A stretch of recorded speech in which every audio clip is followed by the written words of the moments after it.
വിശ്വാസപരമായിട്ട് ഏറ്റവും കൂടുതൽ പ്രാധാന്യം ഉണ്ടായിരുന്ന ഒരു സ്ഥലം. ആ നിലയ്ക്കുള്ള കുറേയധികം സ്ട്രഗിളുകളും ഈ രാമജന്മഭൂമിയുമായി ബന്ധപ്പെട്ടുണ്ടായിരുന്നു. അപ്പോൾ അതിൻ്റെ ഒരു സാക്ഷാത്കാരം എന്ന നിലയ്ക്ക് വരുമ്പോൾ സ്വാഭാവികമായിട്ടും പ്രഥമ പരിഗണന വിശ്വാസം എന്ന രീതിയിൽ തന്നെയാണ്. പക്ഷെ പിന്നീട് അത് വരുന്ന സമയത്തേക്ക് അതിൻ്റെ ആ ഒരു ഡെവലപ്മെൻറ്റ് ഏത് രീതിയിലായിരുന്നു എന്ന് നോക്കിക്കഴിഞ്ഞാൽ അതിൽ രാഷ്ട്രീയമായിട്ട് കൂടി വളരെയധികം സിഗ്നിഫിക്കൻസ് ഉണ്ട്. നിങ്ങളിൽ നിന്ന് പിടിച്ചെടുത്ത് ഒക്യുപ്പൈ ചെയ്തിരിക്കുന്ന, നശിപ്പിച്ചിരിക്കുന്ന, നിങ്ങൾക്ക് റെലവൻ്റ് ആയിട്ടുള്ള ചരിത്രപരമായിട്ടുള്ള ഇങ്ങനെ കുറേ കാറ്റഗറി പറയുന്നുണ്ട്. അങ്ങനെയുള്ള എന്ത് കാര്യവും റീക്ലെയിം ചെയ്യാൻ, അതിന് റെസ്റ്റിറ്റ്യൂഷന് വേണ്ടിയിട്ട് നിങ്ങൾക്ക് റൈറ്റ് ഉണ്ട്. ഈ ചരിത്ര മുഹൂർത്തത്തിന് സാക്ഷ്യം വഹിക്കാൻ എന്ന രീതിയിൽ തന്നെയാണ് അവർ പറയുക. അപ്പോൾ അത് നടക്കുന്നതിന് മുമ്പ് തന്നെ ഇത് ചരിത്രത്തിന്റെ ഭാഗമാകാൻ പോകുന്ന ലൊക്കേഷനാണ് എന്നുള്ളത് അവർക്ക് പറയും. എൻ്റെ ഗുരുവായൂരപ്പ എന്ന് വിളിക്കുന്നവരുണ്ട്, എൻ്റെ അയ്യപ്പ എന്ന് വിളിക്കുന്ന ആൾക്കാരുണ്ട്, എൻ്റെ രാമ എന്നൊക്കെ വിളിക്കുന്ന ആൾക്കാർ ഇവിടെ ഒരു പക്ഷേ കുറവായിരിക്കും. പക്ഷേ രാമ ജപിക്കാത്ത ഒരു മലയാളി ഹിന്ദുവുമില്ല. നാമം ജപിക്കുന്നുണ്ടെങ്കിൽ മസ്റ്റായിട്ട് ഇതവിടെ ഉണ്ടാവും. അത് ഇത്രയും വലിയൊരു വികാരമാണ് എന്ന രീതിയിൽ നമ്മൾ അയ്യപ്പനെ കാണുന്നത് പോലെ, ഗുരുവായൂരപ്പനെ കാണുന്നത് പോലെയുള്ള ഒരു വികാരമായിട്ട് നമ്മുടെ ഉള്ളിൽ ഉണ്ടായിരുന്നു എന്നത് ഒരു പക്ഷേ നമ്മൾ റിയലൈസ് ചെയ്യുന്നത് ഈ സമയത്തായിരിക്കും. വിശ്വാസപരമായിട്ടുള്ള കാര്യങ്ങളെ കൂടി പരിഗണിച്ചിട്ട് നിയമപരമായിട്ടുള്ള മാർഗം വഴിയാണ് കോടതി ഈ കാര്യത്തിൽ വിധി പറയുന്നത്. എന്ന് വെച്ചാൽ ഈ രീതിയിലുള്ള ഒരു തർക്കം എങ്ങനെയാണ് സെറ്റിൽ ചെയ്യേണ്ടത് എന്നതിനെപ്പറ്റി കോടതി ഒരു കീഴ്വഴക്കം സൃഷ്ടിച്ചു. അതിനു മുമ്പ് അതുണ്ടായിരുന്നല്ലോ.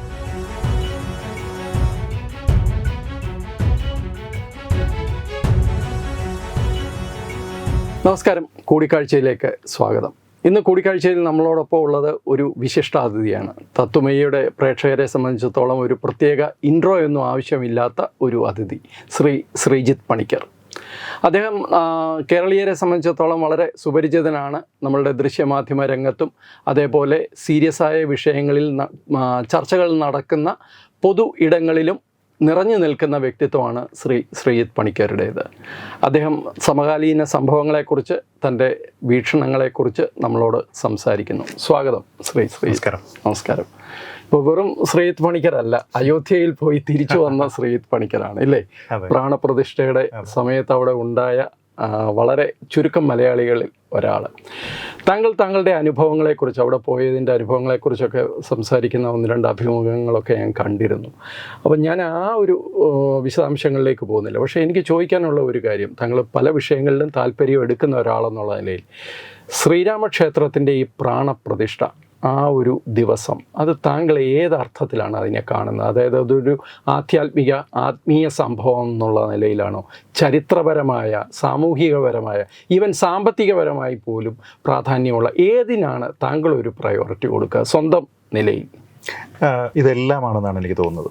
കാരണം അത് വിശ്വാസപരമായി വളരെയധികം സിഗ്നിഫിക്കൻ്റ് ആയിട്ടുള്ള ഒരു കാര്യമാണ്. ഒരുപക്ഷെ ഏറ്റവും പ്രഥമമായിട്ട് കാണേണ്ടത് ആ രീതിയിൽ തന്നെയാണ്. കാരണം മറ്റുള്ള ആംഗിളുകളൊക്കെ പറഞ്ഞല്ലോ, ഇപ്പോൾ സാമ്പത്തികമായിട്ടുള്ള, സാമൂഹ്യമായിട്ടുള്ള, ചരിത്രപരമായിട്ടുള്ള ഈ കാര്യങ്ങളെല്ലാം വരുന്നതിനേക്കാൾ മുമ്പേ വിശ്വാസപരമായിട്ട് ഏറ്റവും കൂടുതൽ പ്രാധാന്യം ഉണ്ടായിരുന്ന ഒരു സ്ഥലം. ആ നിലയ്ക്കുള്ള കുറേയധികം സ്ട്രഗിളുകളും ഈ രാമജന്മഭൂമിയുമായി ബന്ധപ്പെട്ടുണ്ടായിരുന്നു. അപ്പോൾ അതിൻ്റെ ഒരു സാക്ഷാത്കാരം എന്ന നിലയ്ക്ക് വരുമ്പോൾ സ്വാഭാവികമായിട്ടും പ്രഥമ പരിഗണന വിശ്വാസം എന്ന രീതിയിൽ തന്നെയാണ്. പക്ഷെ പിന്നീട് അത് വരുന്ന സമയത്തേക്ക് അതിൻ്റെ ആ ഒരു ഡെവലപ്മെൻറ്റ് ഏത് രീതിയിലായിരുന്നു എന്ന് നോക്കിക്കഴിഞ്ഞാൽ അതിൽ രാഷ്ട്രീയമായിട്ട് കൂടി വളരെയധികം സിഗ്നിഫിക്കൻസ് ഉണ്ട്. നമുക്കറിയാതെ ഒന്നിലധികം രാഷ്ട്രീയ പാർട്ടികൾ തെരഞ്ഞെടുപ്പ് വിഷയമാക്കിയിട്ടുണ്ട്. അത് കണ്ടിന്യൂസ് ആയിട്ട് കഴിഞ്ഞ 3 പതിറ്റാണ്ടുകളോളമായിട്ട് ഇലക്ഷൻ മാനിഫെസ്റ്റോയിൽ തന്നെ ഇടം പിടിച്ച ഒരു രാഷ്ട്രീയ വിഷയമാണ്. ഇത് പൂർത്തിയാക്കും എന്ന രീതിയിലത്തേക്കുള്ള ഒരു പ്രോമിസ് ഇലക്ടറേറ്റിന് കൊടുത്ത ഒരു വിഷയമാണ്. അപ്പോൾ ആ നിലയ്ക്ക് നോക്കിക്കഴിഞ്ഞാൽ രാഷ്ട്രീയമായിട്ട് അതിൻ്റെ പൂർത്തീകരണത്തിൽ ഒരു സിഗ്നിഫിക്കൻസ് ഉണ്ട്. പിന്നെ സാമ്പത്തികമായിട്ടെന്ന് പറയുന്നത് വളരെ കൂടുതൽ. കാരണം ആ ഒരു ഏരിയയെ മാത്രമല്ല, നേരെ മറിച്ച് UPയുടെ തന്നെ മൊത്തത്തിലുള്ള സാമ്പത്തിക സ്ഥിതിയെ വളരെ പോസിറ്റീവായിട്ട് സ്വാധീനിക്കാൻ പോകുന്ന രീതിയിലുള്ള മാറ്റങ്ങളിവിടെ ഉണ്ടാകും. അതിപ്പോൾ ഇൻഫ്രാസ്ട്രക്ചർ ഡെവലപ്മെൻറ്റ് തുടങ്ങിയ കുറേ കാര്യങ്ങൾക്ക് വേണ്ടിയിട്ട് സർക്കാരിന് കുറേയധികം ഇൻവെസ്റ്റ്മെൻറ്റ് ചെയ്യേണ്ടി വരും. കാരണം ട്രസ്റ്റാണ് അമ്പലത്തിൻ്റെ കാര്യങ്ങൾ നോക്കുന്നതെങ്കിലും അനുബന്ധ സൗകര്യങ്ങൾ എല്ലായ്പ്പോഴും ഒരു സർക്കാരിന് മാത്രമേ ചെയ്യാൻ കഴിയത്തുള്ളൂ. അതിപ്പോൾ എല്ലാ തീർത്ഥാടന കേന്ദ്രങ്ങളുമായി ബന്ധപ്പെട്ടും അങ്ങനെ തന്നെയാണ്. അപ്പോൾ അവിടേക്ക് കുറേയധികം ഇൻവെസ്റ്റ്മെൻറ്റ് ഇപ്പോൾ കേന്ദ്ര സർക്കാരിൻ്റെ ഭാഗത്തു നിന്നോ സംസ്ഥാന സർക്കാരിൻ്റെ ഭാഗത്തു നിന്നോ ഉണ്ടാകുമെങ്കിലും അതുവഴി ഉണ്ടാകാൻ പോകുന്ന ജോബ്സ് മാത്രം നോക്കിയാൽ ഏതൊക്കെ രീതികളിലുള്ള, ഇപ്പോൾ ഹോസ്പിറ്റാലിറ്റി ഇൻഡസ്ട്രി ആയിക്കോട്ടെ, ട്രാൻസ്പോർട്ടേഷൻ ആയിക്കോട്ടെ, ഏത് രീതിയിലാണെങ്കിലും കടകളുമായിട്ടൊക്കെ ബന്ധപ്പെട്ടൊക്കെ തന്നെ വളരെ വലിയ രീതിയിലുള്ള ഒരു ബൂം അവിടെ ഉണ്ടാകാൻ പോകുന്നുണ്ട്. അപ്പോൾ അതുമായി ബന്ധപ്പെട്ട് രാമൻ കുറേയധികം ഇൻഡയറക്റ്റും ഡയറക്റ്റുമായിട്ടുള്ള എംപ്ലോയ്മെൻറ്റ് ആൾക്കാർക്ക് കൊടുക്കാൻ പോകുന്നു എന്ന രീതിയിലത്തേക്ക് തന്നെ പറയാൻ കഴിയും. കാരണം ഈ ആൾക്കാരുടെ എല്ലാം ജീവിതമെന്ന് പറയുന്നത് ഇനി ഈ ക്ഷേത്രവുമായി ബന്ധപ്പെട്ടാണ്. അപ്പോൾ ഞാൻ അവിടെ നിന്ന് 140 കിലോമീറ്റർ ഇപ്പുറത്ത് ലക്നൗവിലാണ് താമസിച്ചത്. പക്ഷേ ലക്നൗവിൽ നിന്ന് ഞാൻ തിരികെ അവിടെ പോയിട്ട് വന്നതിന് ശേഷം തിരികെ എയർപോർട്ടിലേക്ക് പോകുന്ന സമയത്ത് ആ ടാക്സി ഓടിക്കുന്ന ഡ്രൈവർ എന്നോട് പറഞ്ഞതാണ്, സാർ എൻ്റെയൊക്കെ ജീവിതം മാറാൻ പോവാണ് എന്ന് പറഞ്ഞു. കാരണം ആ പുള്ളിയുടെ പ്രതീക്ഷ എന്ന് പറയുമ്പോൾ തന്നെ അയോധ്യയിലേക്ക് വരുന്ന ഒരു ആൾക്കാരുടെ ആ ഒരു ഇൻഫ്ലോ അതിനെ manage ചെയ്യാൻ അവർക്ക് കഴിയത്തില്ല. അപ്പോൾ സ്വാഭാവികമായിട്ടും ആൾക്കാർ മറ്റുള്ള സ്ഥലങ്ങളെ കൂടി ആശ്രയിക്കും, അതും ഇങ്ങനെ ഡെവലപ്പ് ചെയ്യും. സാറ്റലൈറ്റ് നഗരങ്ങൾ വരാനുള്ള സാധ്യത വളരെ കൂടുതലാണ്. ഓൾറെഡി ഡെവലപ്ഡ് ആയിട്ടുള്ള ലക്നൗ പോലെയുള്ള സ്ഥലങ്ങളിലേക്കും ഇതിന്റെ എല്ലാം ഇമ്പാക്ട് ഉണ്ടാവും. അത് 150 കിലോമീറ്റർ ഇപ്പുറത്തെന്നൊക്കെ പറയുമ്പോൾ തന്നെ അതുണ്ടാവും. അപ്പോൾ ഇതുമായി ബന്ധപ്പെട്ട എല്ലാ ആൾക്കാരെയും സ്വാധീനിക്കാൻ പോകുന്ന, അവരുടെ ജീവിതത്തിനെ പോസിറ്റീവായിട്ട് സ്വാധീനിക്കാൻ പോകുന്ന കാര്യമാണ്. അപ്പോൾ അങ്ങനെ നോക്കിക്കഴിഞ്ഞാൽ വേറൊരു അഡ്വാൻറ്റേജ് എന്ന് പറഞ്ഞാൽ ഏറ്റവും കൂടുതൽ ആക്സസിബിലിറ്റി ഉണ്ട്. റോഡായിക്കോട്ടെ, റെയിലായിക്കോട്ടെ, എയർ ആയിക്കോട്ടെ, ഇതെല്ലാം വഴി ആക്സസിബിലിറ്റി വളരെ കൂടുതലാണ്. പെട്ടെന്ന് അങ്ങോട്ട് എത്തുന്നതിന് യാതൊരു വിധത്തിലുള്ള തടസ്സങ്ങളുമില്ല. അപ്പോൾ അങ്ങനെ നോക്കിക്കഴിഞ്ഞാൽ സാമൂഹ്യമായിട്ടും വിശ്വാസപരമായിട്ടും രാഷ്ട്രീയമായിട്ടും സാമ്പത്തികമായിട്ടും ഒക്കെ തന്നെ വലിയൊരു കാര്യമാണ്. പക്ഷേ ഇതിനൊക്കെ അപ്പുറത്തേക്ക് ഈ ആസ്പെക്റ്റുകളെ ഒന്നും നോക്കിയില്ലെങ്കിൽ പോലും ഹിസ്റ്റോറിക്കലായിട്ട് പോലും അതിന് വളരെ വലിയൊരു സിഗ്നിഫിക്കൻസ് ഉണ്ട്. കാരണം അതിൻ്റെ ചരിത്രം, ആ സ്ട്രഗിളിൻ്റെ ചരിത്രം, അതിലുള്ള നിയമ പോരാട്ടം, ഇങ്ങനെയുള്ള കുറേ കാര്യങ്ങളുണ്ട്. അപ്പോൾ അതിൻ്റെ എല്ലാം അവസാനമായിട്ട് ഇങ്ങനെ ഒരു സംഭവം വരുമ്പോൾ അതൊരു ചരിത്ര സംഭവം എന്ന നിലയ്ക്കാണ്. ഇപ്പോൾ ഉദാഹരണത്തിന് ഈ ട്രസ്റ്റ് ആണല്ലോ ഇൻവൈറ്റ് തരുന്നത്. ട്രസ്റ്റ് ഇൻവൈറ്റ് തരുമ്പോൾ തന്നെ അതിൽ ഈ ചരിത്ര മുഹൂർത്തത്തിന് സാക്ഷ്യം വഹിക്കാൻ എന്ന രീതിയിൽ തന്നെയാണ് അവർ പറയുക. അപ്പോൾ അത് നടക്കുന്നതിന് മുമ്പ് തന്നെ ഇത് ചരിത്രത്തിന്റെ ഭാഗമാകാൻ പോകുന്ന ലൊക്കേഷനാണ് എന്നുള്ളത് അവർക്ക് പറയും. താങ്കളുടെ ഒരു വ്യക്തിപരമായ ഒരു ഫീലിംഗാണ് ഞാൻ ചോദിക്കുന്നത്. അതായത് ഇതൊരു സ്പെക്ടക്കിളാണ് അല്ലേ? നമ്മളുടെ മുമ്പിൽ ഒരു വലിയ ക്യാൻവാസിൽ ഇങ്ങനെ പൊട്ടിവിടരുന്നത് നമ്മളുടെ കണ്ണിൽ തന്നെ നമ്മൾ കാണുകയാണ്. ആ ഇരിക്കുന്ന സമയത്ത് അപ്പോഴും ഉള്ളിലുണ്ടായ ഒരു ഫീലിംഗ് എങ്ങനെയാണ്? ചുറ്റുപാടും ഉണ്ടായിരുന്ന ഒരു അന്തരീക്ഷം, അതിൻ്റെ ഒരു ചാർജ് എങ്ങനെയായിരുന്നു? അല്ല, അത് എനിക്ക് തോന്നുന്നില്ല, അത് വാക്കുകൊണ്ട് എക്സ്പ്ലെയിൻ ചെയ്യാൻ പറ്റുമെന്ന് തോന്നുന്നില്ല. കാരണം നമ്മൾ ആ മൊമെന്റിൽ അവിടെ ഇരിക്കുന്ന സമയത്ത്, നമ്മളിവിടെ പോകുന്ന സമയത്ത് നമുക്ക് കുറച്ച് പ്രതീക്ഷകളുണ്ട്. അവിടെ പ്രാണപ്രതിഷ്ഠ നടക്കുകയാണ്, ഒരു 5 നൂറ്റാണ്ടുകളായിട്ടുള്ള ഒരു സ്ട്രഗിളാണ്, അതിൻ്റെ ഒരു സാക്ഷാത്കാരം വരുന്നു, നമുക്കും അവിടെ ഇരിക്കാനുള്ള ഒരു അവസരം കിട്ടുന്നു, ഇതിങ്ങനെ ആയിരിക്കും എന്നൊക്കെ നമ്മളിങ്ങനെ ഇമാജിൻ ചെയ്യുമല്ലോ. അത് ഈ ഇൻവൈറ്റ് കിട്ടുന്ന സമയം മുതൽ നമുക്ക് ഇങ്ങനെയുള്ള പ്രതീക്ഷകളുണ്ട്. പക്ഷേ അങ്ങനെയൊന്നും അല്ല. അവിടെ ചെല്ലുമ്പോൾ ഇറ്റ്സ് അൺറിയൽ. കാരണം നമ്മൾ ഒരു ഉദാഹരണം പറയാണ്. അതായത് ഒരു ഫുട്ബോൾ മാച്ച്, നമ്മളുടെ ഫേവറേറ്റ് ടീം ഫൈനലിൽ 3-0 മുന്നിൽ നിൽക്കുകയാണ്. ഇനി മാച്ച് തീരാൻ 1/2 മിനിറ്റേ ബാക്കിയുള്ളൂ. ഈ 30 സെക്കൻഡിൽ അവരെന്തായാലും 3 ഗോൾ അടിച്ചിട്ട് തുല്യമാവില്ല എന്ന് നമുക്ക് ഉറപ്പാണ്. അപ്പം നമ്മൾ ജയിച്ചു, കപ്പ് നമുക്കാണെന്ന് ഉറപ്പാണ്. പക്ഷേ എങ്കിലും ആ 30 സെക്കൻഡ് കഴിയുമ്പോൾ നമുക്ക് കിട്ടുന്ന ഒരു എക്സൈറ്റ്മെന്റ്, ഇതാണ് റിസൾട്ട് എന്ന് അറിഞ്ഞാൽ പോലും നമുക്ക് അതിന് തൊട്ട് മുമ്പ് കിട്ടുന്നില്ല. അത് അൺറിയൽ ആണ്. ആ സമയത്ത് എക്സ്പീരിയൻസ് ചെയ്താലേ പറ്റുള്ളൂ. അപ്പോൾ അവിടെ ഉണ്ടായിരുന്ന ഒരു മൂഡ്, അവിടെ ഉണ്ടായിരുന്ന ആൾക്കാർ, ആ സമയത്തുണ്ടായിരുന്ന ചാൻറ്റിങ്, അതൊക്കെ എനിക്ക് തോന്നുന്നില്ല ഒരു പക്ഷേ ഈ ഇത്രയും ആൾക്കാരുടെ ഇടയിൽ ഈ മൈക്കുകളൊന്നും മേ ബി ഉണ്ടാവില്ല. അപ്പോൾ അവിടെ ഉണ്ടായിരുന്ന ആ ഒരു അറ്റ്മോസ്ഫിയർ എങ്ങനെയാണ്, അതിൻ്റെ ആ ഒരു ശബ്ദവും ബഹളവും ഒക്കെ ഏത് രീതിയിലാണെന്നൊന്നും ആരും ഒരു പക്ഷേ ബ്രോഡ്കാസ്റ്റ് ചെയ്തിട്ടുണ്ടാവില്ല. അതൊക്കെ ഒരു വല്ലാത്തൊരു അനുഭൂതിയാണ്. അൺറിയൽ എന്ന് പറയുന്നതാണ് അതിൻ്റെ ഒരു വാക്ക്, വിശ്വസിക്കാൻ പറ്റാത്ത. ഈ ശരിക്കും ശ്രീരാമൻ എന്ന് പറയുന്നത് നമുക്കെല്ലാവർക്കും അറിയാം, നമ്മളുടെയൊക്കെ ജീവിതത്തിലും ഇവിടുത്തെ വിശ്വാസങ്ങളിലും ഒക്കെ ശ്രീരാമൻ്റെ അംശങ്ങളുണ്ട് അല്ലേ, രാമായണമൊക്കെ. പക്ഷെ ഇത്രയും വലിയൊരു വികാരമാണ് എന്ന് ഒരുപക്ഷെ ദക്ഷിണേന്ത്യക്കാരെങ്കിലും തിരിച്ചറിഞ്ഞ ഒരു സമയം കൂടെ അല്ലേ അത്? കാരണം രാം ആയെങ്കെ എന്ന് പറയുന്ന ആ ഒരു വാക്കിൽ തന്നെ ഒരു പ്രതീക്ഷ ഇത്രയും കാലം വെച്ച് പുലർത്തി എന്നുള്ളത് ഒരു പക്ഷേ ലോകത്ത് തന്നെ നമുക്ക് വിശ്വസിക്കാൻ പറ്റാത്ത ഒരു സംഭവമാണ് അല്ലേ? റാം ആയെങ്കെ എന്നുള്ളത് എപ്പോഴും രാംലല്ല ആയെങ്കെ എന്ന് പറയുക. ഞാനത് വേറൊരു രീതിയിൽ പറയാം. അതായത് നമുക്ക് ഉള്ളിലും ഈ നോർത്ത് ഇന്ത്യയിലുള്ള ആൾക്കാർക്ക് ഉണ്ടായിരുന്ന അതേ വികാരം ഉണ്ടായിരുന്നു എന്നും അതിപ്പോഴാണ് നമ്മൾ തന്നെ മനസ്സിലാക്കുന്നത് എന്നുമാണ് ആ സമയത്ത് ഒരു പക്ഷേ ആൾക്കാർക്ക് തോന്നിയത്. കാരണം നമുക്ക് പെട്ടെന്ന് ഒരു പോയിന്റിൽ നിന്ന് പെട്ടെന്ന് ഇന്ന് മുതൽ രാമൻ നിങ്ങളുടെ വികാരമാണ് എന്നൊന്നും പറഞ്ഞിട്ട് ആരുടെ അടുത്ത് വിശ്വാസം കൊണ്ടുവരാൻ പറ്റില്ല. നമ്മളെ സംബന്ധിച്ചിടത്തോളം ഇവിടെ നമുക്ക് അയ്യപ്പനുണ്ട്, ഗുരുവായൂരപ്പനുണ്ട്, ഇങ്ങനെ കുറേയധികം ദേവതകളുണ്ട്.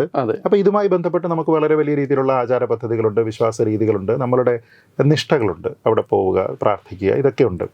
എൻ്റെ ഗുരുവായൂരപ്പ എന്ന് വിളിക്കുന്നവരുണ്ട്, എൻ്റെ അയ്യപ്പ എന്ന് വിളിക്കുന്ന ആൾക്കാരുണ്ട്, എൻ്റെ രാമ എന്നൊക്കെ വിളിക്കുന്ന ആൾക്കാർ ഇവിടെ ഒരു പക്ഷേ കുറവായിരിക്കും. പക്ഷേ രാമ ജപിക്കാത്ത ഒരു മലയാളി ഹിന്ദുവുമില്ല. നാമം ജപിക്കുന്നുണ്ടെങ്കിൽ മസ്റ്റായിട്ട് ഇതവിടെ ഉണ്ടാവും. അത് ഇത്രയും വലിയൊരു വികാരമാണ് എന്ന രീതിയിൽ നമ്മൾ അയ്യപ്പനെ കാണുന്നത് പോലെ, ഗുരുവായൂരപ്പനെ കാണുന്നത് പോലെയുള്ള ഒരു വികാരമായിട്ട് നമ്മുടെ ഉള്ളിൽ ഉണ്ടായിരുന്നു എന്നത് ഒരു പക്ഷേ നമ്മൾ റിയലൈസ് ചെയ്യുന്നത് ഈ സമയത്ത്. എനിക്ക് തോന്നുന്നത് ആക്ട്രസ് രേവതിയുടെ ഒരു വളരെ വിവാദമായ ചർച്ചയായ ഒരു പോസ്റ്റ് ഉണ്ടായിരുന്നല്ലോ. അപ്പോൾ അതിൽ പറയുന്ന ആ ഒരു സംഭവമാണ്, നമ്മുടെ ഉള്ളിൽ ഈ സാധനം ഇൻഹറൻ്റ് ആയിട്ട് എവിടെയോ ഉണ്ടായിരുന്നു, നമ്മൾ ഇപ്പോഴാണ് ഇത് റിയലൈസ് ചെയ്യുന്നത്. അപ്പോൾ ഇതവിടെ ഉണ്ടായിരുന്നു. ഒരുപക്ഷെ നോർത്ത് ഇന്ത്യൻസ് കൂടുതൽ വോക്കലായിരുന്നിരിക്കാം ഒരുപക്ഷെ അതിനെപ്പറ്റി, നമ്മൾ ഇപ്പോഴാണ് റിയലൈസ് ചെയ്യുന്നത്. പിന്നെ വേറൊരു കണക്ട് കൂടിയുണ്ട്. കാരണം എല്ലാവരും പറഞ്ഞു, നോർത്ത് ഇന്ത്യൻസ് ഉൾപ്പെടെ പറയുന്നുണ്ട്, ഈ വിഗ്രഹത്തിന് ഒരു സൗത്ത് ഇന്ത്യൻ ലുക്കാണ് അതെ, എന്ന് അതെ, പറയാറുണ്ട്. അതെ, അപ്പം ശില്പിയും നമ്മുടെ ഭാഗത്തു നിന്നുള്ളതാണ്. അതെ, അതെ. രാമായണ കഥയുമായി ബന്ധപ്പെട്ട ഏറ്റവും കൂടുതൽ കാര്യങ്ങൾ നടക്കുന്നത് സൗത്ത് സൗത്ത് ഇന്ത്യയിലാണ്. ഇന്ത്യയിലാണ്. അപ്പം അങ്ങനെ നോക്കിക്കഴിഞ്ഞാൽ ഇത്രയും കാലം നമ്മൾക്ക് ഈ രാമൻ എവിടെയായിരുന്നു എന്നാണ് നമ്മൾ ആലോചിച്ച് നോക്കേണ്ടത്, റാദർ ദാൻ തിരിച്ച്. ഈ വിഗ്രഹത്തിന് ഒരു സൗത്ത് ഇന്ത്യൻ ലുക്ക് ഉണ്ടെന്ന് അവർ പറയുമ്പോൾ അവർക്ക് അതിലൊരു സങ്കടമോ അല്ലെങ്കിൽ അങ്ങനെ ഒരു വിഷമോ സന്തോഷമൊക്കെ. അപ്പോൾ അതിലൊരു എന്താ ഒരു യൂണിവേഴ്സൽ ഫീൽ ഉണ്ടല്ലോ. അവരുടെ ഏറ്റവും വലിയ വികാരം, ആ വികാരത്തിനൊരു സാക്ഷാത്കാരം കിട്ടുന്ന സമയത്ത് അതിനൊരു സൗത്ത് ഇന്ത്യൻ ലുക്ക് എന്ന് പറയുന്നതിന് വളരെ പോസിറ്റീവായിട്ടാണ്. തന്നെയുമല്ല, ആൾക്കാരെല്ലാവരും പറയുന്നുണ്ട്, ശില്പി തന്നെ പറഞ്ഞു, ഈ അലങ്കാരങ്ങളൊക്കെ കൂടെ വന്നു കഴിഞ്ഞപ്പോഴത്തേക്ക് ഈ പ്രാണപ്രതിഷ്ഠയെ കഴിഞ്ഞപ്പോഴത്തേക്ക് ഞാൻ ചെയ്തതാണോ എന്ന രീതിയിലത്തേക്കുള്ള ഒരു സംശയം. അപ്പോൾ അത് ആ ഒരു ചൈതന്യം അതിനുണ്ടാകുന്നു, അതിലേക്കൊരു വിശ്വാസം, ആ ഒരു പദ്ധതിയുടെ ഭാഗമായിട്ട് അത് ഉണ്ടായി വരുന്നത്. ശരിക്കും ഒരു ഭാരതം പോലെ ഒരു രാജ്യത്തെ യൂണിഫൈ ചെയ്യാൻ പറ്റുന്ന ഒരു ഫാക്ടറായിട്ട് കൂടെ ശ്രീരാമനെ പ്രതിഷ്ഠിക്കുകയാണ് അന്ന് ചെയ്തതെന്ന് എനിക്ക് തീർച്ചയായിട്ടും. കാരണം എന്താണെന്ന് വെച്ചാൽ പണ്ട് മഹാത്മാഗാന്ധിയുടെ തന്നെ ഒരു കോൺസെപ്റ്റ് രാമരാജ്യം എന്ന് പറയുന്നത്, ഇന്ന് രാമരാജ്യം എന്ന് പറയുന്ന രീതിയിലുള്ള വിവാദങ്ങൾ അന്ന് അതുമായി ബന്ധപ്പെട്ടുണ്ടായിരുന്നില്ല. അതിന് മെയിൻ കാരണം എന്ന് വെച്ചാൽ സത്യം, ധർമ്മം, നീതി, ഈ 3 കാര്യങ്ങൾ ചേർന്നിട്ടുള്ള ഒരു സദ്ഭരണം, ഇതാണ് രാമൻ്റെ കാലത്തുണ്ടായിരുന്നു എന്നുള്ളൊരു വിശ്വാസം ഉണ്ടല്ലോ. അപ്പോൾ അദ്ദേഹത്തിനെ സംബന്ധിച്ചിടത്തോളം അധികാരം എന്നുള്ളതല്ല പ്രധാനം, നേരെ മറിച്ച് നീതി നടപ്പാക്കുക. ഒരാളിന് വാക്കുണ്ടെങ്കിൽ ആ വാക്കിൻ്റെ സത്യം പാലിക്കുക. എൻ്റെ കുടുംബത്തിലുള്ള ഒരാളാണെങ്കിലും ആ ആളിൻ്റെ താല്പര്യത്തിനേക്കാൾ മുന്നിലായിട്ട് ഞാൻ രാജ്യത്തിൻ്റെ താല്പര്യം കാണുക. ഇതൊക്കെ പലതവണ രാമൻ്റെ ഇതിഹാസത്തിൽ തന്നെ നമ്മൾ കാണുന്നുണ്ട്. ഇപ്പോൾ പിറ്റേ ദിവസം വേണമെങ്കിൽ ഒരു നേരം ഇരുട്ടി വെളുക്കുമ്പോഴേക്കും അയോധ്യയുടെ അധിപതിയാകാൻ പറ്റുന്ന സമയത്ത് ഇല്ല, അച്ഛനൊരു വാക്ക് കൊടുത്തിട്ടുണ്ട് എന്ന് പറഞ്ഞുകൊണ്ട് ഇട്ടിട്ട് പോവുകയാണ്. അതേപോലെ തന്നെ തിരിച്ചു വന്നിട്ട് പട്ടാഭിഷേകം എല്ലാം കഴിഞ്ഞ് സുഖലോലുപതയിൽ കഴിയാൻ പറ്റുന്ന ഒരു സമയത്ത് ഒരാൾ ഒരു കംപ്ലൈൻറ്റ് പറയുന്ന സമയത്ത്, ശരി, എൻ്റെ ധർമ്മപത്നിയാണ്, എനിക്ക് വിശ്വാസമുണ്ട്, എനിക്കറിയാം, എങ്കിലും എൻ്റെ ബോധ്യമല്ല നാട്ടുകാരുടെ ബോധ്യം എന്ന് പറയുന്നത് വേറൊരു രീതിയിലാണ് ട്രീറ്റ് ചെയ്യേണ്ടത് എന്നുള്ള ബോധ്യം ഉണ്ടാവുക എന്ന് പറയുന്ന ഒരു ഉത്തമനായിട്ടുള്ള ഒരു ഭരണാധികാരിക്ക് പറ്റുള്ളൂ. ഞാൻ തന്നെ പലപ്പോഴും പറഞ്ഞിട്ടുണ്ട്, നമ്മുടെ നാട്ടിൽ ഒരു ലീഗൽ മാക്സിമായിട്ട് എപ്പോഴും കോടതി വിധികളിൽ പോലും പറയാറുണ്ട്, സീസറിൻ്റെ ഭാര്യ സംശയത്തിന് അതീതയായിരിക്കണം. നേരെ മറിച്ച് നമ്മൾ അതൊന്നും ഉദാഹരിക്കേണ്ട, ഇവിടെ തന്നെ നമ്മുടെ നാട്ടിൽ എക്സാമ്പിൾസ് ഉണ്ട്. പക്ഷേ എല്ലാം ഇങ്ങനെയാണല്ലോ. അത് മാത്രം. അപ്പം അങ്ങനെ നോക്കിക്കഴിഞ്ഞാൽ മര്യാദ പുരുഷോത്തമൻ എന്ന് പറയുന്ന എല്ലാത്തിനും സെൽഫിന് മുന്നിലേക്ക് രാജ്യത്തിനെ കാണുന്ന ഒരാളിൻ്റെ ഭരണം, മഹാത്മാഗാന്ധി തന്നെ ആഗ്രഹിച്ച ആ രീതിയിലുള്ള ഭരണം. അപ്പോൾ അങ്ങനെ നോക്കിക്കഴിഞ്ഞാൽ രാജ്യത്തിന് ഗോയിങ് ഫോർവേഡ് ഒരു ഡയറക്ഷൻ നൽകുന്ന രീതിയിൽ എല്ലാ ഭരണാധികാരികളെയും എല്ലാ രാഷ്ട്രീയ നേതാക്കന്മാരെയും അക്കൗണ്ടബിൾ ആക്കാൻ പറ്റുന്ന രീതിയിലേക്ക് ഇത് ചെയ്യാം. ഇപ്പോൾ ഉദാഹരണത്തിന് BJP നാളെ അവരുടെ ഒരു പ്രഖ്യാപിതമായിട്ടുള്ള പ്രോമിസിൽ നിന്ന് പിന്നേക്ക് പോകാമെന്ന് വെച്ചു. അവരതിൽ നിന്ന് വ്യതിചലിച്ച് പോകുന്ന സമയത്ത് ഈ പ്രതിപക്ഷ കക്ഷികൾക്ക് പറയാം, നിങ്ങളിങ്ങനെയല്ല ചെയ്യേണ്ടത്, നിങ്ങൾ രാമനെ കൊണ്ടുവന്ന് ഇവിടെ പ്രതിഷ്ഠിച്ചു എന്ന് പറഞ്ഞതിന് ക്രെഡിറ്റ് എടുത്ത ആൾക്കാരല്ലേ, ഇതാണോ രാമൻ്റെ ധർമ്മം എന്ന് പറഞ്ഞിട്ട് അവരെ അക്കൗണ്ടബിൾ ആക്കാം. തീർച്ചയായിട്ടും അവർക്ക് അപ്പോൾ ഒരു നമ്മുടെ നാട്ടിലുള്ള എല്ലാവർക്കും ഒരു ഗൈഡിങ് പ്രിൻസിപ്പിൾ, ഒരു മോറൽ കോമ്പസ്, ഒരു മോറൽ കോമ്പസ് ആണ് അഷ്വറൻസും. തീർച്ചയായും. ഈ ഞാൻ ഇതിൽ ശ്രദ്ധിച്ച ഒരു കാര്യം, താങ്കളും അത് ശ്രദ്ധിച്ചോന്ന് എനിക്കറിയില്ല, ഈ പൊതുവെ നമ്മൾ പ്രതീക്ഷിക്കുന്ന ഒരു ന്യൂനപക്ഷ വിഭാഗങ്ങളിൽ നിന്നൊക്കെ വലിയ ശബ്ദമൊന്നും ഇതിനെതിരെ ഉണ്ടായതായിട്ട് ഞാൻ കണ്ടില്ല. പക്ഷെ ഉണ്ടായത് ഈ ഇടത് ലിബറൽ ഇടങ്ങളിൽ നിന്നാണ്. പ്രകാശ് രാജ് ഉൾപ്പെടെയുള്ളവർ, മറുവശത്തെ രേവതിക്കും അതേപോലെ ശ്രീമതി KS ചിത്രയ്ക്കുമെതിരെയുള്ള സൈബർ ആക്രമണങ്ങൾ തുടങ്ങി. അപ്പോൾ എന്തായിരിക്കും ആ ഒരു വശം? അവരൊരു പക്ഷേ ഇതൊരു ചരിത്രപരമായ അനിവാര്യത അല്ലെങ്കിൽ തങ്ങളുടെ ഭാഗത്തുനിന്ന് തങ്ങൾ ചിന്തിക്കുന്ന ഉയർന്ന നിലയിൽ വെച്ചിരിക്കുന്ന ആൾക്കാരുടെ ഭാഗത്തു നിന്നുണ്ടായ ഒരു തെറ്റെന്നുള്ള നിലയിൽ അതിനെ അംഗീകരിച്ചു എന്ന് തോന്നുന്നുണ്ടോ? അല്ല, ഇത് ഈ വിശ്വാസങ്ങൾ മെയിൻ സ്ട്രീം ആകുമ്പോൾ രാഷ്ട്രീയമായ കാരണങ്ങളാൽ ഉണ്ടാകുന്ന ബുദ്ധിമുട്ടാണ്, അല്ലാതെ മറ്റൊന്നുമില്ല.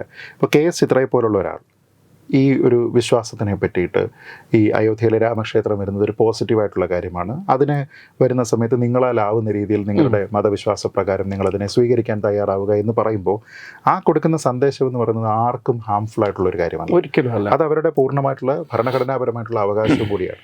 പക്ഷെ അത് പറയുന്ന സമയത്ത് ഇതിനൊരു അക്സെപ്റ്റൻസ് ഇവിടെ കിട്ടിയാലോ, അതുവഴി കൂടുതൽ ആൾക്കാർ ഇതിൽ പ്രചോദിതരായിട്ട് അങ്ങനെ ചെയ്താലോ, ഇത് ഞങ്ങളുടെ രാഷ്ട്രീയ പദ്ധതിക്ക് വിഘാതമായെങ്കിലോ എന്നുള്ള ചിന്തയുണ്ട്. ആ ഒരു ചിന്ത കാരണമാണ് ഈ ആൾക്കാരെല്ലാവരും തന്നെ ഇതിനെ എതിർക്കാനായിട്ട് പോകുന്നത്. അതല്ലെങ്കിൽ അങ്ങനെ പറയേണ്ടുന്ന കാര്യമില്ല. ഇപ്പോൾ ഫേസ്ബുക്കിലൊക്കെ വളരെ കൂടുതലായിട്ട് ആൾക്കാർ ഉപയോഗിച്ചൊരു പേര് പള്ളിപ്പറമ്പിലെ രാമൻ. അതെ അതെ അതെ, എല്ലാവരും ഉപയോഗിച്ച സംഭവമാണ്. അപ്പോൾ ഇത് ഡെറോഗേറ്ററി ആയിട്ടുള്ള ഒരു, അപ്പോൾ ഞാൻ പറയുന്നത് ഈ പള്ളിപ്പറമ്പ് എന്ന് പറയുമ്പോൾ നമ്മൾ ഈ ചരിത്രം നമ്മുടെ കൺവീനിയൻസിൽ 30 വർഷം മുന്നിലേക്ക് വെക്കരുത്. എക്സാക്ട്ലി. അങ്ങനെ വെക്കുകയാണെങ്കിൽ ചരിത്രം നിങ്ങൾ പിന്നീട് കുറെ കൂടെ പുറകിലേക്ക് വെക്കണം, ഒരു 500 കൊല്ലം പിന്നിലേക്ക് വെക്കണം, അതല്ല എങ്കിൽ 12ാം നൂറ്റാണ്ടിലേക്ക് വെക്കണം. കാരണം ചരിത്രം നിങ്ങളുടെ കൺവീനിയൻസിൽ ആർബിട്രറി ആയിട്ട് എടുക്കാൻ പറ്റുന്ന ഒരു കാര്യമല്ല. അപ്പോൾ നിങ്ങൾ ഇതാണ് പറയുന്നതെങ്കിൽ പഴയത് പറഞ്ഞു കഴിഞ്ഞാൽ ചിലപ്പോൾ അമ്പലപ്പറമ്പിൽ ആരെങ്കിലും എന്നൊക്കെ പറയേണ്ടി വരും. അപ്പോൾ അങ്ങനെ വന്നു കഴിഞ്ഞാൽ സമൂഹത്തിൽ ഒരു സ്പർദ്ധയുണ്ടാവും. ആ സ്പർദ്ധയുടെ ആവശ്യമില്ല. പക്ഷേ ഇവരത് വേറൊരു തരത്തിലായി വയ്ക്കുന്നത്. ഇപ്പോൾ പ്രകാശ് രാജ് ചോദിച്ചത് അമ്പലം ഇപ്പോൾ അവിടെ കുഴിച്ചു കഴിഞ്ഞാൽ അമ്പലം കിട്ടുമെങ്കിൽ അത് വീണ്ടും കുഴിച്ചു കഴിഞ്ഞാൽ ചിലപ്പോൾ ബുദ്ധവിഹാരം കിട്ടും. അപ്പോൾ എത്രത്തോളം കുഴിക്കും എന്നുള്ളതാണ് പ്രശ്നം എന്നാണ് അദ്ദേഹം പറയുന്നത്. അത് പണ്ട് ഈ ഒരു തിയറി ഉണ്ട്, അതായത് ഇവിടെ ഹിന്ദുക്കളുടേതായിട്ടുള്ള ഒന്നുമില്ല. ഒന്നുകിൽ ഇവരെല്ലാവരും തന്നെ ഈ പറഞ്ഞതുപോലെ കയ്യേറി ചെയ്തിരിക്കുന്ന കാര്യം, അല്ലെങ്കിൽ ഈ ബുദ്ധവിഹാരങ്ങളെ നശിപ്പിച്ചതിന് ശേഷം ചെയ്യുന്നത്. എനിക്ക് ഓർമ്മയുണ്ട്, പണ്ട് ചരിത്രകാരൻ, എനിക്ക് തോന്നുന്നത് സീതാറാം ഗോയലാണെന്ന് തോന്നുന്നു, റോമില താപ്പറിനോടോ മറ്റോ ചോദിച്ച ഒരു ചോദ്യമുണ്ട്.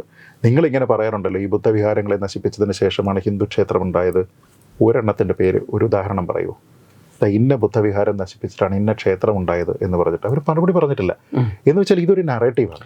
ഇത് കേൾക്കുമ്പോൾ ഒരു നമ്മുടെ നാട്ടിൽ 99% പേരും അല്ലെങ്കിൽ 99.99% പേരും ഇത് കേട്ട് കഴിയുമ്പോൾ ഇത് വെരിഫൈ ചെയ്യാനോ ചോദ്യം ചെയ്യാനോ ഇതിന്റെ ഫാക്ട് ചെക്ക് ചെയ്യാനോ ഒന്നും പോകത്തില്ല.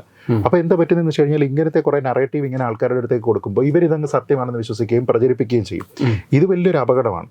നേരെ മറിച്ച് നമ്മളെന്താ ഇതിനെ കാണേണ്ടത്? ഇത് ഇങ്ങനെ ഒരു സ്ട്രഗിൾ ഉണ്ടായിരുന്നു, ഇവിടെ ഒരു ക്ഷേത്രമുണ്ടായിരുന്നു എന്നുള്ളതിനെ പറ്റിയിട്ട് തെളിവുണ്ട്. ആ തെളിവ് സയൻറ്റിഫിക് ആണ്. അപ്പോൾ ഞാൻ പറഞ്ഞത് ഇത് മതപരമായിട്ട് തെളിയിക്കപ്പെട്ട ഒരു വിഷയമല്ല. ഇത് ടൈറ്റിൽ ഡീഡ് കേസാണെന്ന് പറയുമ്പോൾ നമ്മുടെ നാട്ടിലുള്ള നിയമം അനുസരിച്ചിട്ട് ചെയ്ത കാര്യമാണ്. ഭരണഘടനാപരമായിട്ടുള്ള ഒരു റെമഡി ആ കാര്യത്തിൽ ഉണ്ടായിരുന്നു. പിന്നെ സയൻറ്റിഫിക് ആയിട്ടുള്ള എവിഡൻസുകളെ നോക്കിയതിന് ശേഷമാണ് ചെയ്തത്. കാരണം ആർക്കിയോളജി എന്ന് പറഞ്ഞാൽ ഇറ്റ്സ് എ സയൻസ്. അപ്പോൾ അങ്ങനെ നോക്കിക്കഴിഞ്ഞാൽ നിങ്ങൾക്ക് ഹിസ്റ്റോറിക്കലായിട്ടുള്ള ഒരു റോങ്ങിനെ കറക്റ്റ് ചെയ്യുന്നതിന് വേണ്ടിയിട്ട് സയൻസ് എവിടെയുണ്ട്, മതമുണ്ട്, ഭരണഘടനയുണ്ട്, നിയമമുണ്ട്, നിങ്ങളുടെ നാട്ടിലെ കോടതിയുണ്ട്, എല്ലാ സംവിധാനങ്ങളും ഉണ്ട്. ഇത് തീർപ്പ് കൽപ്പിച്ചിരിക്കുന്ന ഒരു കാര്യം കഴിഞ്ഞതിന് ശേഷം പിന്നെയും ഇത് പള്ളിപ്പറമ്പിലെ രാമനാണെന്ന് പറഞ്ഞു കഴിഞ്ഞാൽ ഉദ്ദേശം വേറെ. ഈ ഒരു പറയുന്ന പോലെ ഒരു നിരാശ കൊണ്ടൊക്കെ ഉണ്ടാകുന്ന ഒരു കാര്യമായിരിക്കും. പക്ഷെ ഇതിന്റെ പ്രശ്നം നേരത്തെ ഞാൻ ചോദിച്ചത് എവിടെ വരെ കുഴിക്കുമെന്നുള്ളത്. അതായത് ഇവർ പറയുന്നത് ഇപ്പൊ ഇങ്ങനെയൊക്കെ ആണെങ്കിൽ പോലും ഇപ്പൊ ആ നെറേറ്റീവ് പതുക്കെ ആ ഒരു ഷിഫ്റ്റ് ഉണ്ടായിട്ടുണ്ട്. അത് ശരിയായിരിക്കും. പള്ളി പൊളിച്ച് അമ്പലം പൊളിച്ച് തന്നെയാണ് പള്ളി വെച്ചത്. പക്ഷെ നിങ്ങൾ ഈ അമ്പലങ്ങളെല്ലാം റീക്ലെയിം ചെയ്യാൻ തുടങ്ങിയ ഇത് എവിടെ ചെന്ന് നിൽക്കും? ഇപ്പോൾ 1991 പ്ലേസസ് ഓഫ് വർഷിപ്പ് ആക്ട് ഉണ്ട്. അപ്പോൾ ഈ ആക്ട് പ്രകാരം നമ്മൾ സമാധാനത്തോടെ ജീവിക്കാൻ ഇത് ഇപ്പം ഓക്കെ അയോധ്യ നടന്നു, ഇനിയും കാശി, മധുര എന്നൊക്കെ പറഞ്ഞ് നിങ്ങൾ പോയി കഴിഞ്ഞാൽ എവിടെ വരെ എത്തും? ഇത് ശരിയല്ലല്ലോ. അങ്ങനെ ഒരു നെറേറ്റീവാണ് ഇപ്പോൾ കൊണ്ടുവരുന്നത്. അതൊരു ഷിഫ്റ്റാണ്, ചെറിയൊരു ഷിഫ്റ്റാണത്. അത് ഒരു പക്ഷേ പൊതുജനങ്ങൾക്കിടയിൽ ഒരു കൺഫ്യൂഷൻ അല്ലെങ്കിൽ ഇത് ശരിയാണല്ലോ എന്നുള്ള ഒരു തോന്നൽ വരില്ലേ? അല്ല, അത് നമ്മൾ ഡിറ്റാച്ച്ഡായിട്ട് നിന്ന് കഴിഞ്ഞാൽ നമുക്കത് തോന്നും. ഇപ്പം നേരെ മറിച്ച് ഞാനൊരു ഉദാഹരണം പറയാം. ഇപ്പോൾ ഭോപ്പാൽ ദുരന്തത്തിൽ സപ്പോസ് 1000 പേർക്ക് പ്രശ്നം ഉണ്ടായിട്ടുണ്ടെന്ന് വെച്ചു. നമ്മളിതിൽ ക്ലെയിം എങ്ങനെയാണ് സെറ്റിൽ ചെയ്യുക? ഇവർ തർക്കപരിഹാരത്തിനായിട്ട് ലീഗൽ റെമഡി നോക്കി കോടതിയിലേക്ക് പോകുന്നു. കോടതിക്ക് പറയാൻ കഴിയുമോ, ഞാൻ ഇതിന് ഏറ്റവും പ്രധാനപ്പെട്ട 10 വിഷയങ്ങൾ നോക്കും, ബാക്കിയുള്ള വിഷയങ്ങൾ ഞാൻ നോക്കില്ല എന്ന് പറയാൻ പറ്റുമോ? ഇല്ല. ക്ലെയിം ചെയ്യുന്ന ഓരോരുത്തർക്കും അതിന് റൈറ്റ് ഉണ്ട്. ഇപ്പോൾ RSSന് വേണമെങ്കിൽ പറയാം, കാശി മധുര കഴിഞ്ഞാൽ നിർത്തുന്നു വേണമെങ്കിൽ പറയാം. അല്ലെങ്കിൽ ഓരോ പള്ളിയുടെയും താഴെ ഒരു ശിവലിംഗമുണ്ടോ എന്ന് അന്വേഷിക്കാൻ പോകണ്ട എന്ന് പറയാം. പക്ഷേ നമ്മുടെ നാട്ടിലുള്ള സാധാരണക്കാരനായിട്ടുള്ള ഒരാളിന് ചിലപ്പോൾ അയോധ്യ ക്ഷേത്രത്തിനേക്കാൾ കൂടുതൽ പ്രാധാന്യമുള്ളത് അയാളുടെ നാട്ടിലുള്ള ഒരു അമ്പലമായിരിക്കും. തീർച്ചയായും ആ അമ്പലം ഇതേപോലെ കൺവേർട്ട് ചെയ്തതാണെന്ന് അയാൾക്കൊരു ബോധ്യമുണ്ടെങ്കിൽ അയാൾക്ക് അതിനെപ്പറ്റി ലീഗൽ റെമഡി അന്വേഷിക്കുന്നതിന് തെറ്റൊന്നുമില്ല. ഇപ്പോൾ ഈ 1991 ആക്ട് എല്ലാവരും പറയുമ്പോൾ ഈ ആക്ട് സത്യത്തിൽ ഇതിനെ ഒന്നും പ്രോഹിബിറ്റ് ചെയ്യുന്നൊന്നുമില്ല. ആക്ടിൽ പറഞ്ഞിരിക്കുന്നത് എന്താണ്? 1947 ഓഗസ്റ്റ് 15 നമ്മുടെ നാട്ടിലുള്ള ആരാധനാലയങ്ങളുടെ റിലീജിയസ് ക്യാരക്ടർ, മത സ്വഭാവം എന്താണോ അതിനെ നമ്മൾ കൺവേർട്ട് ചെയ്യാൻ പറ്റില്ല. ഇത്ര മാത്രമേ പറയുന്നുള്ളൂ. അതിൽ നിന്ന് രാമജന്മഭൂമി എക്സെപ്ഷൻ കൊടുത്തിരുന്നു. അപ്പോൾ അതുകൊണ്ട് അയോധ്യയിലെ ഇതിന് ബാധകമല്ല. പക്ഷേ മറ്റേതെങ്കിലും ഒരു ക്ഷേത്രത്തിനെ പറ്റി നോക്കിക്കഴിഞ്ഞാൽ നമുക്ക് ശരിയാണ്, ഒരു അമ്പലത്തിനെ വേറൊന്നായിട്ട് പള്ളിയായിട്ട് മാറ്റാൻ പറ്റില്ല, പള്ളി അമ്പലമാക്കാൻ പറ്റത്തില്ല, ഇത്രയേ ഉള്ളൂ. പക്ഷേ ഈ ആക്ടിൽ തന്നെ ഫർദർ സെക്ഷൻസ് 3, 4 ഇതൊക്കെ പറയുന്നുണ്ട്. അതിൽ പറയുന്ന ഒരു കാര്യം, ഈ പറയുന്ന നിങ്ങളുടെ ഈ ഒരു ഇപ്പോൾ ഈ ടെമ്പിളിൻ്റെ അല്ലെങ്കിൽ ഏതെങ്കിലും ഒരു ആരാധനാലയം, ആ ആരാധനാലയവുമായി ബന്ധപ്പെട്ട് ആ സ്ഥലത്ത് ഹിസ്റ്റോറിക്കലായിട്ടുള്ള അല്ലെങ്കിൽ ആർക്കിയോളജിക്കലായിട്ടുള്ള റെലവൻ്റ് ആയിട്ടുള്ള കുറേ കാര്യങ്ങൾ, എനി സ്ട്രക്ചർ ഉണ്ട് എന്ന് തെളിയിച്ചു കഴിഞ്ഞാൽ ഈ നിയമം ബാധകമല്ലെന്ന് അങ്ങനെ വ്യക്തമായിട്ട് വളരെ വ്യക്തമായിട്ട് എനിക്ക് തോന്നുന്നു അതിൻ്റെ സെക്ഷൻ 4.3.2 എന്തോ ആണ് പറയുന്നത്.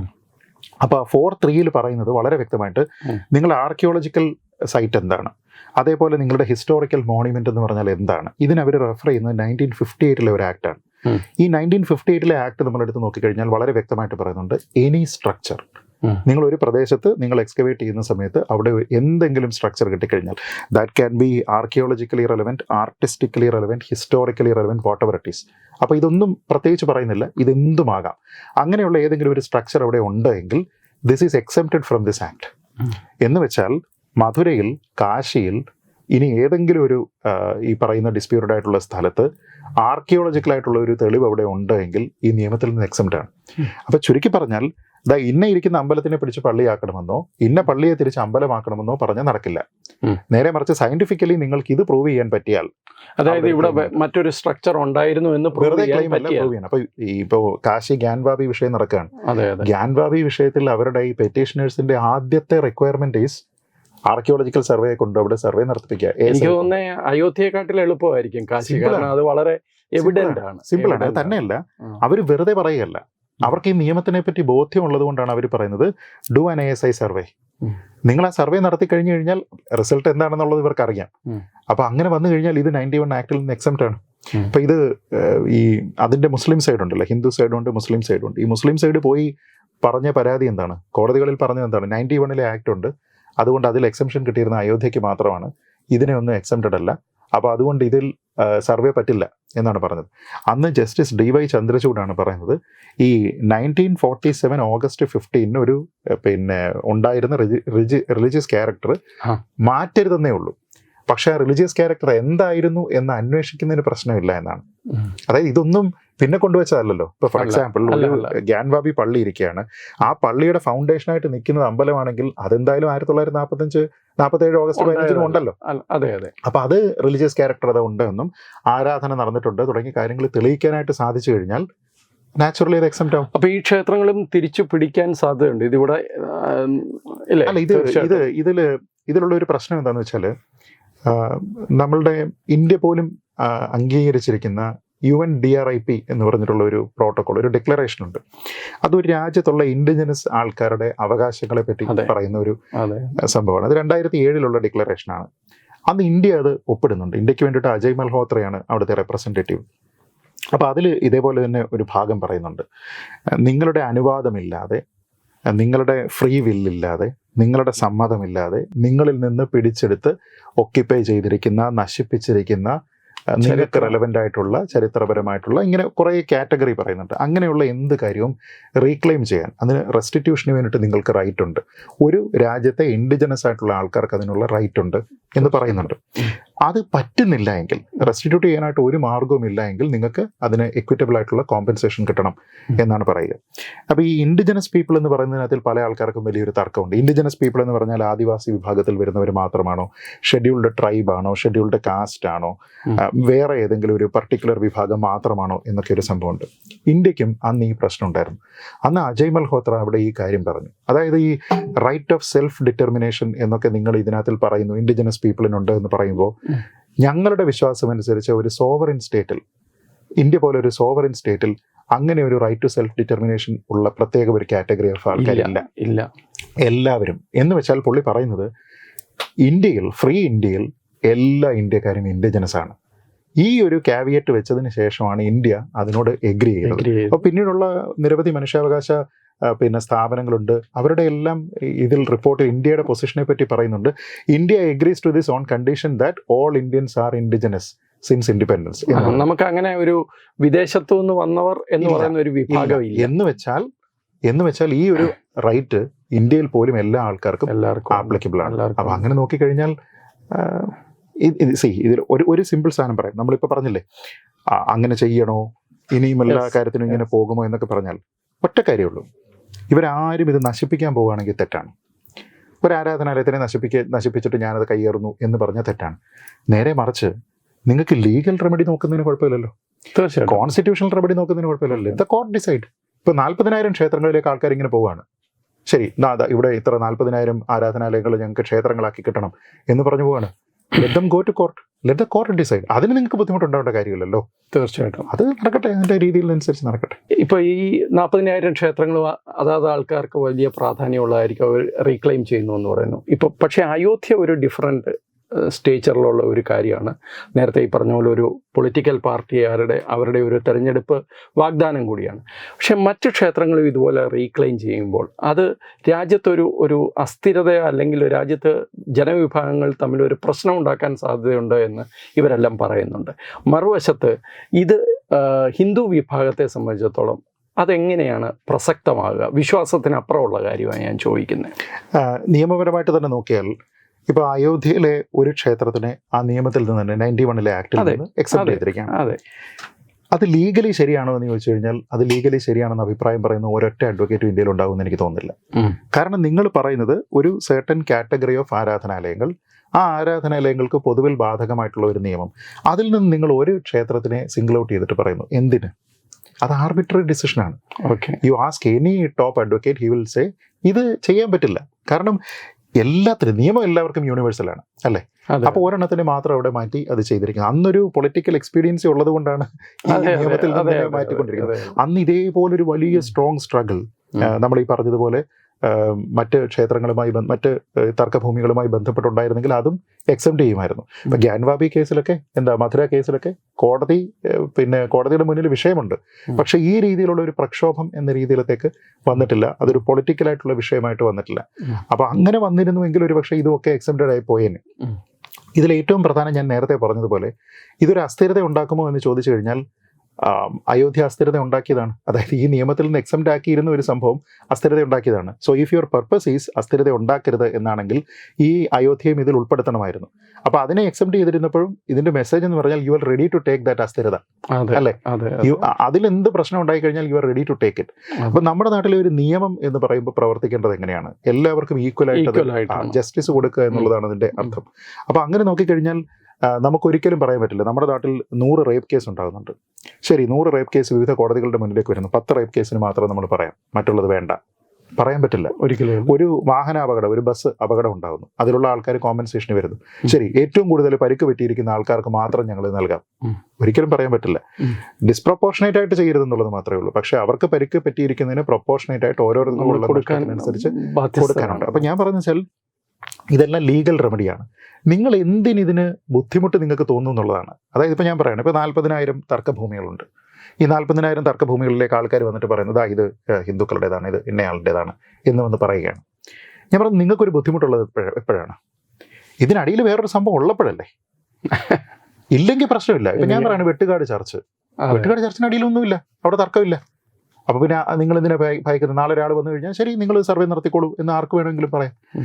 പഴവങ്ങാടി ഗണപതി ക്ഷേത്രം ആർക്ക് വേണമെങ്കിലും പറയാം. ഇത് ഒളിക്കാനുള്ളത് കൊണ്ടാണ് അവിടെയാണ് ഈ പ്രശ്നം. ഇപ്പം ഞാൻ പറയുന്നത് വെച്ചാൽ ഇത്രയും കാര്യങ്ങൾ പുറത്ത് ASIയുടെ സർവേ റിപ്പോർട്ട് പുറത്ത് വന്നതിന് ശേഷം ഗ്യാൻവാബിയുമായി ബന്ധപ്പെട്ട് എല്ലാവർക്കും അറിയാം. ഇപ്പം ആ റിപ്പോർട്ട് കോടതി പറഞ്ഞിട്ട് അത് പബ്ലിക്കാക്കി. ആ റിപ്പോർട്ടിൽ എന്തൊക്കെ ഉണ്ടെന്നുള്ളത് നമ്മൾ കണ്ടു. അതിലുള്ള ഫോട്ടോസ് ഉൾപ്പെടെ നമ്മൾ കണ്ടു. എത്ര നന്ദിയുണ്ട്, എത്ര ശിവലിംഗമുണ്ട്, ഇതെല്ലാം നമ്മൾ കണ്ടു. ഇത് കണ്ടതിന് ശേഷവും മറുപക്ഷം സമ്മതിക്കുന്നുണ്ടോ എന്നുള്ളതാണ്. ഇല്ല. അതാണ് എനിക്ക് മനസ്സിലാവാത്ത ഒരു മാനസികാവസ്ഥ. കാരണം ലാസ്റ്റ് മിനിറ്റ് വരെ ഫൈറ്റ് ചെയ്യാനാണ് അവർ. ഞാൻ പറയുന്നത് ബേസിക്കലി ഈ സെക്യുലറിസം എന്ന് പറയുന്നതോ നമ്മൾ ഈ പറഞ്ഞതുപോലെ പ്രശ്നം ഉണ്ടാകാതിരിക്കുക എന്ന് പറയുന്നത് ഒരു വിഭാഗം മാത്രം എല്ലായ്പ്പോഴും ചെയ്യേണ്ടുന്ന ഒരു കാര്യമല്ല. നിങ്ങൾക്ക് ഇതിൽ പല മാർഗ്ഗങ്ങളുണ്ട്. ലീഗലായിട്ട് ചെയ്യാം, അതല്ല എങ്കിൽ നിങ്ങൾക്ക് ഇങ്ങനെ ഒരു ടേബിളിൻ്റെ അപ്പുറവും ഇപ്പുറവും ഇരുന്നിട്ട് ചർച്ച ചെയ്തിട്ട് പരിഹരിക്കാം. നിങ്ങൾക്കത് അങ്ങനെ ചെയ്യാം. നിങ്ങൾക്ക് ഒരു ആരാധനാലയമാണ് വേണ്ടതെങ്കിൽ this place is historically relevant for us. അത് ഞങ്ങൾക്ക് വേണ്ടത് ഇന്ന കാരണത്താലാണ്, അതിനടിയിൽ ഇന്ന കാരണങ്ങളുണ്ട്. ഇനിയും നിങ്ങൾ എന്തിനാണ് അത് കൈവശം വെക്കുന്നത്? പകരം നിങ്ങൾക്ക് വേണ്ടത് ഒരു ആരാധനാലയമാണെങ്കിൽ അത് നമുക്ക് വേറെ ചെയ്യാം എന്ന രീതിയിലത്തേക്കുള്ള ഒരു റെമഡി അവിടെ പറ്റുമെങ്കിൽ, ഒരു ഡയലോഗ് അവിടെ പറ്റുമെങ്കിൽ അതിന് ബുദ്ധിമുട്ടുണ്ടാവേണ്ട കാര്യമില്ല. അപ്പോൾ ഈ പറയുന്ന ആൾക്കാർ ഇൻഡയറക്ട്ലി പറയുന്ന ഒരു തെറ്റായ കാര്യമുണ്ട്. ഈ 40,000 ഇടത്തും കുഴിച്ചു കഴിഞ്ഞാൽ വേറെ കിട്ടുമെന്നാണ് പറയുന്നത്. അവർ സമ്മതിക്കാൻ.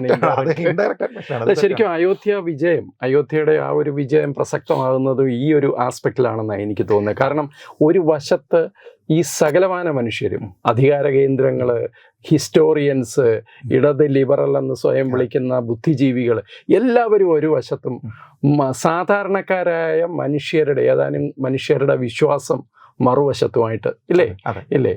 അതിന്റെ ഒരു വിജയത്തിന്റെ പ്രസക്തി അത് തന്നെയാണെന്ന് തോന്നുന്നു. അതിൽ തന്നെ ഒരു കാര്യമുണ്ട്. അതായത് ഇത് കോടതിയിലേക്ക് പോകുന്നു. ഇപ്പം ഇതിൻ്റെ കോഴ്സ് എന്താണ്? അയോധ്യയിൽ വന്നിരിക്കുന്ന സംഭവം എന്താണ്? അയോധ്യയിൽ ആദ്യമായിട്ട് ഈ തർക്കഭൂമിയുമായി ബന്ധപ്പെട്ട് ഇതിൻ്റെ ലീഗലായിട്ടുള്ള പൊസഷൻ ആർക്കായിരുന്നു? ഇതുമായി ബന്ധപ്പെട്ട ഡോക്യുമെന്റുകളാണ് കോടതി പരിശോധിച്ച ഒരു കാര്യം. അപ്പോൾ അങ്ങനെ നോക്കുമ്പോൾ 18-ാം നൂറ്റാണ്ടിന്റെ ആദ്യം 1717 മറ്റോ ജയ്സിംഗ് രണ്ടാമൻ ഇത് പണം കൊടുത്ത് വാങ്ങിയിട്ടുണ്ട്, അദ്ദേഹത്തിന്റെ പൊസഷനിലുണ്ടായിരുന്ന ഇതുണ്ട്, അതിന്റെ ചിത്രസഹിതം കാര്യങ്ങളുണ്ട്, ഇതെല്ലാം അവിടെയുണ്ട്. അപ്പോൾ ഇങ്ങനെ പിന്നിലേക്ക് പോയിട്ട് ഇതിന്റെ രേഖകൾ എന്താണെന്നുള്ളത് നോക്കി. രണ്ടാമത്തേത്, ഇതിനടിയിൽ എന്തെങ്കിലും ഉണ്ടോ, ഉണ്ടെങ്കിൽ അതിന്റെ സ്വഭാവം എന്താണ്, അത് ആ പ്രദേശത്തുണ്ടായിരുന്ന മറ്റെന്തെങ്കിലും ഒരു നിർമ്മാണ രീതിയായിരുന്നോ, അതൊരു മുസ്ലിം രീതിയായിരുന്നോ, ഹിന്ദു രീതിയായിരുന്നോ, തുടങ്ങിയ കുറേ കാര്യങ്ങൾ ശാസ്ത്രീയമായിട്ട് പഠിച്ചു. അപ്പോൾ ഇങ്ങനെ നോക്കിക്കഴിഞ്ഞാൽ സയന്റിഫിക് ആയിട്ടുള്ള ഒരു സ്റ്റഡി ഇവിടെയുണ്ട്. ഇതിനെല്ലാം ചേർത്ത് വെച്ചതിന് ശേഷം വിശ്വാസപരമായിട്ടുള്ള കാര്യങ്ങളെ കൂടി പരിഗണിച്ചിട്ട് നിയമപരമായിട്ടുള്ള മാർഗം വഴിയാണ് കോടതി ഈ കാര്യത്തിൽ വിധി പറയുന്നത്. എന്ന് വെച്ചാൽ ഈ രീതിയിലുള്ള ഒരു തർക്കം എങ്ങനെയാണ് സെറ്റിൽ ചെയ്യേണ്ടത് എന്നതിനെ പറ്റി കോടതി ഒരു കീഴ്വഴക്കം സൃഷ്ടിച്ചു. അതിനു മുമ്പ് അതുണ്ടായിരുന്നില്ല. അപ്പോൾ ഇവിടെ ഒരു പ്രസിഡൻസ് ഉണ്ടായി കഴിഞ്ഞു.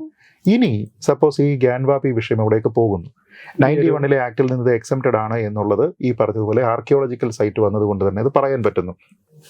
ബാക്കി കോടതി നോക്കുന്നത് എന്തായിരിക്കും? കീഴ്വഴക്കം അനുസരിച്ചല്ലേ ചെയ്യാൻ പറ്റുള്ളൂ. അപ്പോൾ കീഴ്വഴക്കം എന്താണ്?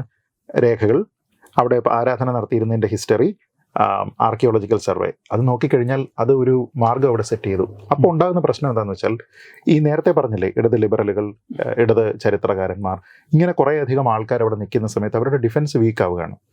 എന്ന് വെച്ച് കഴിഞ്ഞാൽ ഇപ്പുറത്ത് റീക്ലെയിം ചെയ്യാൻ, അല്ലെങ്കിൽ നേരത്തെ പറഞ്ഞ പോലെ ഒരു റെസ്റ്റിറ്റ്യൂഷന് വേണ്ടിയിട്ട് സാധ്യത കൂടുതലാണ്.